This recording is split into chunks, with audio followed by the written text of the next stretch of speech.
Welcome to this edition of Bury Your Bookie. I'm Jeff DeForrest. The handsome gentleman on the other side of the screen here is one Mike Jones. We're happy to have him back after a real extravaganza and an excellent trip. He was out in Las Vegas. He is a sandbagging ringer on the golf course and ended up in a member guest golf tournament, which no doubt took down the top prize.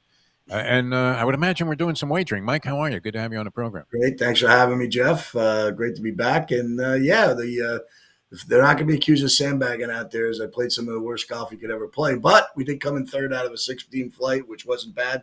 Looked a lot worse. If I had played any kind of decent round of golf, we probably would have had a chance to get in a shootout and contend.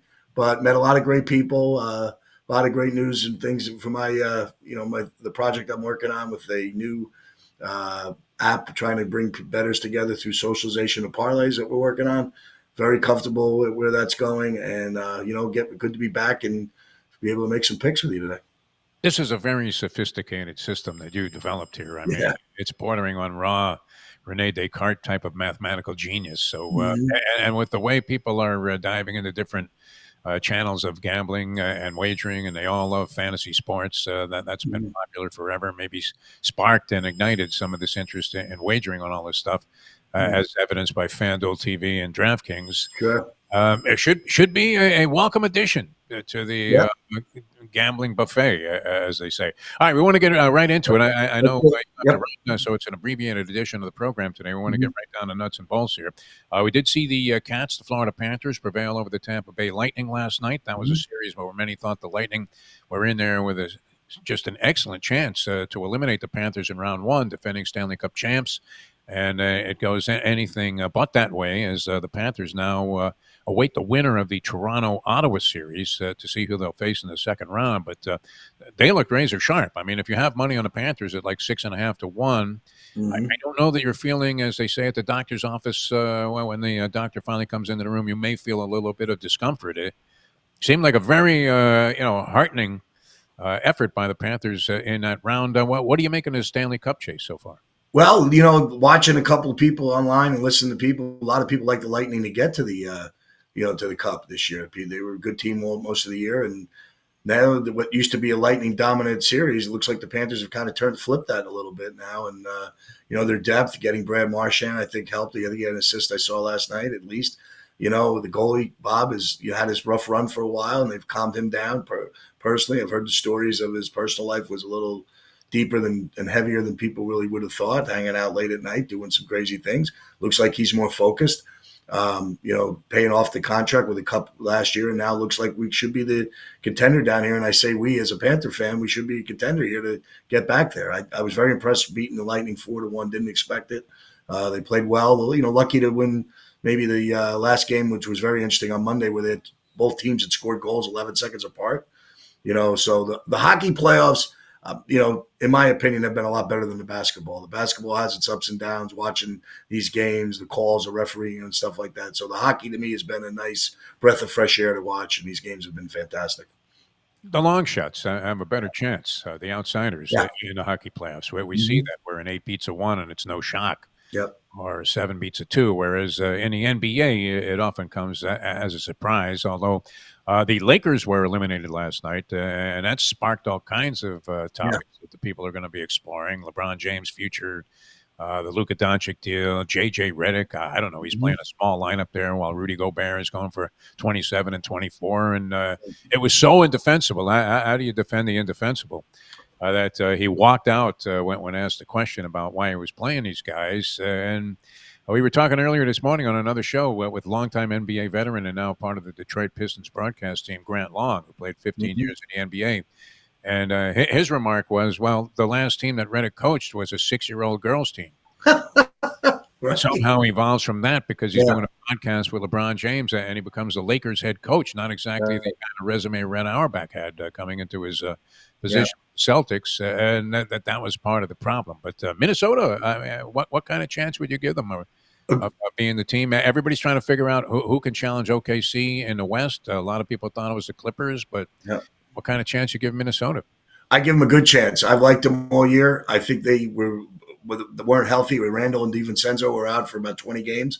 Um, I think they were a depth team. I liked them in this series. I just think it's hard to bet against, all the hype with Luka and bet against LeBron because he's had such a great career. But now you got to look at the Lakers. There's a story running this morning about what's LeBron's next steps. Now he would be the oldest player ever to play a consistent 80-game schedule if he plays next year. It's this is basketball is a grind. He's had great success keeping his body together. I saw this coming last night. A lot of people were telling me Laker is going to take to game 6. I like Minnesota plus the 6. I like Minnesota every game in the series after watching game 1. The problem you have is the Lakers don't have the 3, 4, and 5 men like Minnesota does. And Minnesota comes off the bench with Naz Reid, who's arguably the best 6 man in the game, and caused problems in game 1. When they shot 21 threes and set a record for Minnesota in game 1, you kind of felt that if they shoot well, they're going to win. They don't shoot well in game 2, they lose. And then they come back and they win down the stretch. LeBron doesn't get the call on Sunday. Watching that where he strips a guy, it looked like it was a close call. They rule it off him and they review it and call a foul. The NBA is just – it's hard to even watch. Like just when you watch this stuff, understanding what a foul is, what isn't, what's a walk, what isn't. So the game's changed from when we started playing it and grew up following it harder to what we're seeing today. And, player safety is a problem, but it doesn't seem like that's in hockey. Guys are bloodied up, hate playing, and the hockey seems to be much enjoyable, more fun to watch, and easier to bet actually, and less scoring stuff. So you see the runs yesterday come in these games. Teams are down 20, come back and win. Indiana, Milwaukee goes up 15-18 in one game, and then Indiana comes back and wins the game. Like it's just weird. In playoffs, you never saw this kind of inconsistency with the game. So it's tough to bet the roller coaster for that, but I feel very comfortable in Minnesota. The question is to me, how good is OKC? We don't see OKC a lot.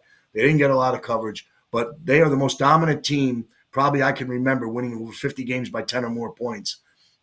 Dominant Memphis in that series. What happens next? But Minnesota is going to be a very, very tough out.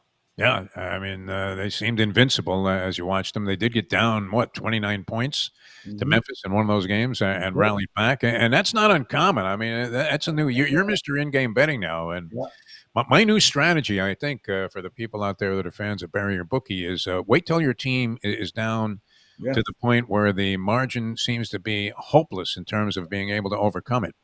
And then go ahead and plunge. I mean, if you had Indiana – when they were down 8, I can imagine the money line was fairly significant.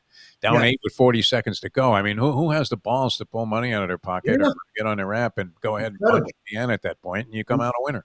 Yeah, and here's the other thing, too, that I talk about. I probably don't take this to another show. But last night, I'm watching the game. So I have Minnesota plus 4 in the second half, right? Looked like it's an even game all the way down the stretch. I'm a dead loser. Then all of a sudden, the fouling starts. The Lakers were trying to foul DiVincenzo, dribble the ball up the court, clearly hit him and didn't call. 10 seconds run off. They foul a guy, Randall, with 22 seconds left on the clock. The game's on the line. It's a push. Randall hits 1 of 2 free throws. They get an offensive rebound, and they dribble the ball out with 7 seconds and with 22 seconds left. And the Lakers, I'm waiting to see if they show up a 3 that could ruin it all. They just dribble the ball out and walk away with 10 seconds left down 7. Did they happen to watch the Indiana-Milwaukee game that with 30 seconds ago was a 7-point deficit? It's like, what is happening in this game that has changed? And for the gambler, it's harder to watch because your bet's on the line and these guys don't care. So that's where the NBA, I think basketball should change where you should come up with if you run a 24-second clock out without trying, you should get a delay of game technical. Yeah, I mean, just to prevent it to make ethics for the gambler. That's all. And I know you can't say that, but hell, the NBA's linked into seizures, so they're part of all this. Maybe you ought to make it more ethically for the people watching it, because this is what that product has done to get people away from it. And since if the gamblers would be the one to bring it back, you should make it something where they feel at least they're getting a fair shake. Believe me, they welcome us degenerates. Right, we're the ratings. We're the only ones watching this game at 1 o'clock in the morning like I am last night. Hey, even the Golden State game, they're down 30 points to Houston throughout most of the game. I mean, from a very early stage, it's fluctuating between 20 and 30. Right. And then with over 4 minutes to go in a ball game, they cut it to 13. Certainly not insurmountable.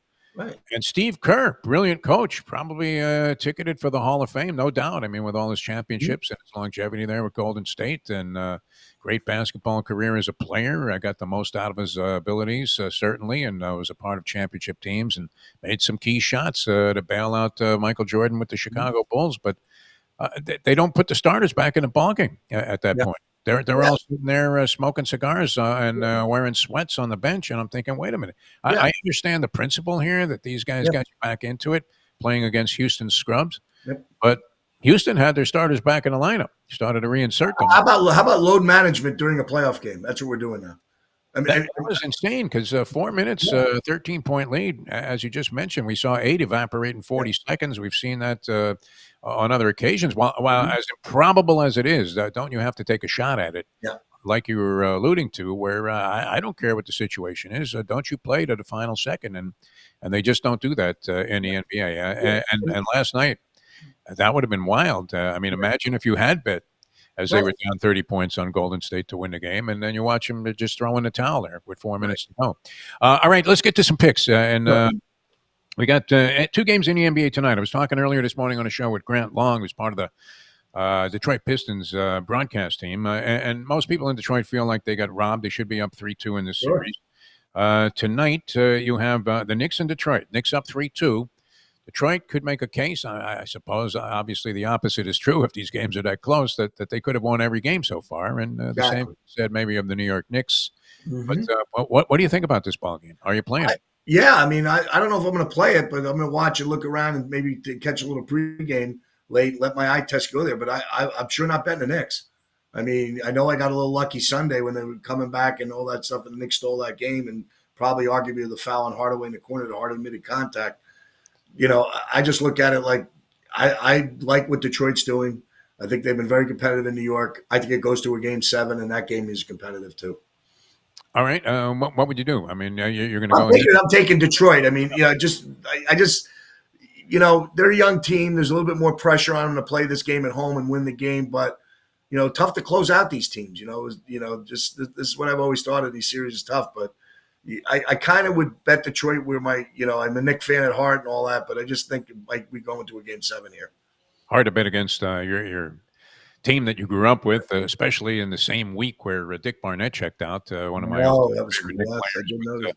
Did you do that with the legs? Nope. I used to do it on my driveway at 10 years old. Remember Dick Barnett, and I hit myself in the rear end a couple of times and going, how do I even get back on my feet? I think a couple of times I took it and held the post too long and fell down on my knees and scraped my knees. I said, I'm done with If you hit a big shot, you were calling out Sam Jones, and then when you fall off the legs to make it look like you actually elevated off the ground, you were calling out Barnett. Yeah. All right, the other game tonight, very interesting. Denver going against the Clippers. They traveled to L.A. for a game 6. Denver up 3-2 in that series. I think that came as this was kind of like the Ryan Leaf narrative, when I started to believe that Ryan Leaf would be a better pick than Peyton Manning. Yeah. Everybody, I was doing shows on the air, radio shows, and everybody's saying the same thing, and all these experts are starting to jump on the Leaf bandwagon. It turned out it was catastrophic to make that evaluation. Everybody was on the Clippers bandwagon coming into this series, and Denver holds a 3-2 advantage. What do you think about that one? Okay, so real quick, this is where I look at this when watching these games. How does a team win by 30-something points in game 3 and then get beat at the buzzer in game 4 on your court? Never really happened like that. Yeah, it's a bounce back. Now I look at the line. The Clippers go in after losing in a 2-2 game, go in as a favorite in Denver. And I'm like, what is this happening? Now, if you're reading lines and the line readers, all stuff, you got to like the Clippers. Why are they making them favorite, right? Wrong. Denver gets the blowout. I don't know that I could lay 6.5 in this game with the Clippers, with the pressure being at home. I would be surprised if they lose this on their own floor. I think it leans more toward 30, but a big win for the Clippers, but I'm not betting it. So I would say if I'm taking points. You're not going to fool me 4 times and I'll pay every time. But the bottom line is that's too hard. I'll take the dog in that side. All right, we got 4 games on tap in the NHL playoffs tonight. Anything that stands out to you? Yeah, I mean the most impressive thing is being out in Vegas is watching these games with the Knights and the Wild. The Wild got a great start, and at Eriksson and Kaprizov had been playing so well together before they got the injuries and separated apart. And now these games just seem to be very, very competitive. Back in Minnesota, won't be surprised if it goes to a game 7. The Knights are a big favorite, 175, 180. Tough to lay that on the road in a game 6 against a team I think that has been put together more now than ever. So these games have been competitive. I would take my chances with the Wild. And I don't know that Ottawa doesn't draw a game 7. They're playing pretty well. The series has been tight. I'm going to take my chances and say hockey's great. Let's go on to these game 7s and say that both home teams get wins, and we're on to play some very exciting games over the weekend. There'll be no Molson's being consumed in Toronto if that happens. No, They'll be no. gargling with cyanide Yeah, caps. yeah, Unbelievable, as they would have to face a Game 7 and elimination once again. What is it? They haven't won a playoff series since like yeah, 1908 or something, the yeah, Toronto Maple Leafs. It's yeah. incredible. All right, any other selections for the folks out there tonight? Yeah, no, I mean, just probably going to take a shot and ride the Florida Panthers to repeat the cup. Okay. I've been of all the teams that are impressive right now, I would say in hockey, the Florida Panthers, are probably knocking out a team that was supposed to be predicted to get to the Eastern Final and get to the Cup. Did that very well. I watched the Carolina. I did catch 2 full overtimes, which I very rarely do. I was in the airport. I got to watch Edmonton and the Kings overtime. Some of the best hockey I ever see. And the other night, Carolina, New Jersey was just absolutely fantastic overtime. So I hope these games go overtime again in hockey. I'm going to take the 2 teams that need to push the Game 7. I kind of a little bit like Denver, and if I had to bet, I'd bet Detroit. So I think I've overshot my amount of plays I gave you, but I think that's what we're doing today. All right. Did you come back with more money than you left with on the big? Actually, I did. I got a little lucky on a late crap run. Some guy, I tell you, the superstition in gambling. So I get down to the table. I don't want to play. I don't have the money to play anymore.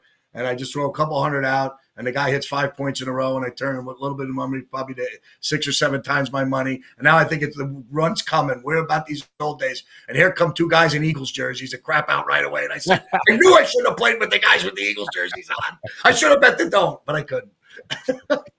Mike, we love you, man. Thanks so much for being with us. And Great to be with you. again on Monday. Thanks so much. You got it. All Great right. to be with you, Jeff. Mike Jones, ladies and gentlemen. All right, so we got some plays. I mean, real tough picking and tough sweating here. We do have. I grew up a Knick fan, but I find myself rooting for Detroit to take this to a 7th game because I feel like they got hosed, and maybe, as we were talking about yesterday on the show, that was part of a grander conspiracy theory that's being orchestrated by the NBA, as you have a referee looking straight ahead with nobody blocking his vision, an easy play to call. He's got full view of Hardaway Jr. in the corner. Hart comes after him and bumps him pretty significantly. Later on, right after the game, they admit that they were wrong, but somehow there was no way to reverse the call. I guess Detroit didn't have any challenges left. Otherwise, that would have been reversed. They put him on the line 3 to make 2. So the dynamic of that series changing dramatically. And getting points tonight. Are the Pistons getting points at did he say? I know it was 5.5. He said in the Denver game, but if the Pistons are getting anything, or it's even a pick'em type of situation, I'm going to think maybe they do it. Now go ahead. The young team goes out there and forces a Game 7. We shall see. Nick's banged up a little bit too, as you do have Brunson nursing an ankle injury. He's been a little gimpy. Hart got hurt at the tail end of game number 5. And we know how Thibodeau is. I don't know that there's a more miserable-looking coach in all of sports throughout the course of a ballgame than Tom Thibodeau. And maybe the Pistons can add to that misery tonight. So after we buried you with our Heat plus 8.5 in that game against the Cavaliers that they lost by 55, I have a little rooting interest and maybe a little taste on the Detroit Pistons to force a Game 7 tonight. So you might want to run to the windows and go the other way. Hey, thanks for being with us. A pleasure being with you. We'll do it again tomorrow, Degenerate Friday edition of Bury Your Bookie. For Mike Jones, I'm Jeff DeForrest. We'll see you next time on the next edition of the show.